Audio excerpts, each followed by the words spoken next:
Praise the Lord everyone. सबको जय मसीह की। मैं बिलीव करती हूँ आप सभी ब्लेस्ड होंगे, आपके घराने, आपके लोग, आपके मोहल्ले ब्लेस्ड होंगे।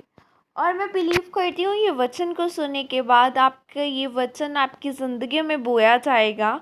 जिस तरह वचन हमारी ज़िंदगियों में बोया गया है, जिस तरह रूथ की ज़िंदगी में, पर बाइबल में जितने भी बड़े लोग हुए हैं जिन्होंने ब्लेसिंग को लिया, उनकी ज़िंदगी में जिस तरह वचन बोया गया, मैं बिलीव करती हूँ ये वचन उसी तरह आपकी ज़िंदगियों में बोया जाएगा जिस तरह हमारी ज़िंदगियों में ये वचन फल लेके आता है। मैं बिलीव करती हूँ आपकी ज़िंदगियों में भी ये वचन 1000 गुना फल लेके आएगा।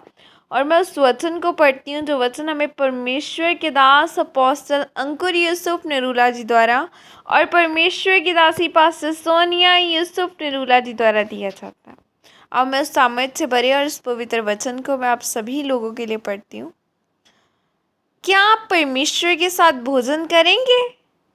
जैसे कि पवित्र बाइबल प्रकाशित वाक्य 3:20 आयत में लिखा है, देख मैं द्वार पर खड़ा हुआ खटखटाता हूँ। यदि कोई मेरा शब्द सुनकर द्वार खोलेगा तो मैं उसके भीतर आकर उसके साथ भोजन करूँगा और वह मेरे साथ। आमीन। मेरे प्रियो, इस वचन में परमेश्वर कलीसिया से कह रहे हैं कि अगर तू दरवाज़ा खोलेगा तो मैं तेरे पास भीतर आकर भोजन करूँगा और तू मेरे साथ। जब एक प्रधानमंत्री किसी को अपने साथ भोजन पर बुलाता है तो इसका मतलब है कि वो कोई खास व्यक्ति है।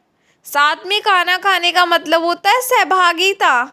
इसका मतलब है कि जब आप परमेश्वर को अपना उद्धारकर्ता ग्रहण करते हैं तो वह आपको इस योग्य बनाता है कि आप उसके साथ सहभागिता कर सकें और उसके वायदे को अपने जीवन में पूरी कर सकें।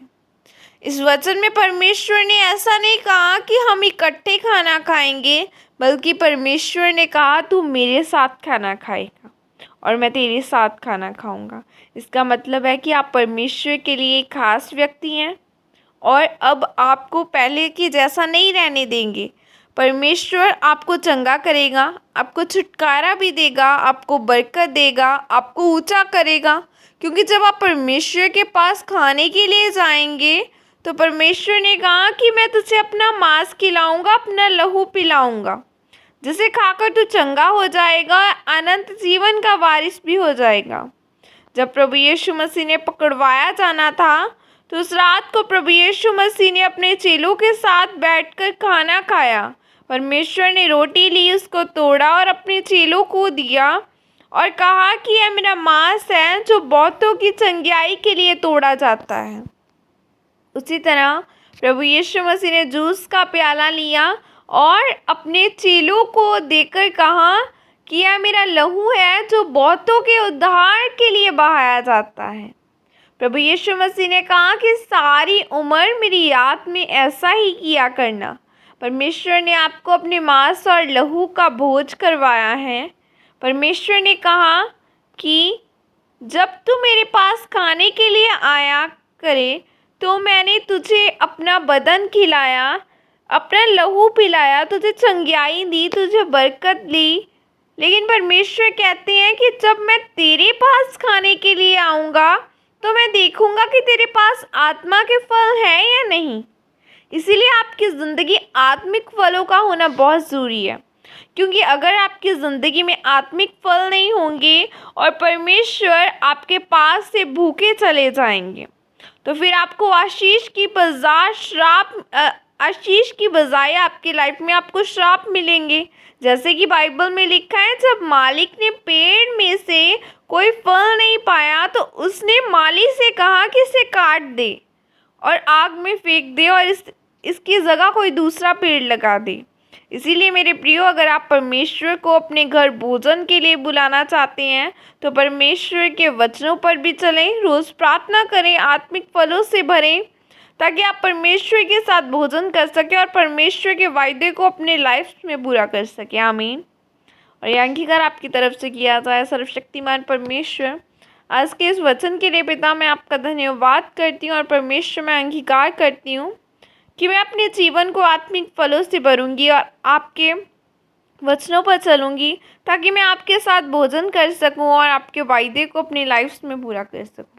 प्रभु यीशु मसीह के सामर्थ्य नाम में मांगते हैं, आमीन आमीन हालेलुया। जैसा कि आज हमने वचन पढ़ा कि खुदावन ने तो अपना आप हमें दे दिया है, उसने तो हमें भोजन करवा दिया है, लेकिन क्या आज आप अपनी आप से पूछे कि हम मेरे में क्या है आत्मा के फल? क्या आप प्रेम से रहते हैं?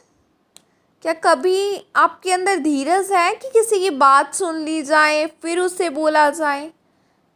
मैं भी जानती हूँ मेरी फैमिली में ऐसे लोग हैं जिनके पास धीरज नहीं है, प्रेयरफुल भी हैं, फास्टिंग भी करते, लेकिन धीरज नहीं है, प्रेम नहीं है। इसीलिए अपनी लाइफ्स को ऐसा बनाओ, प्रेम में रहो, खुदावन के साथ प्रेम के साथ चलो।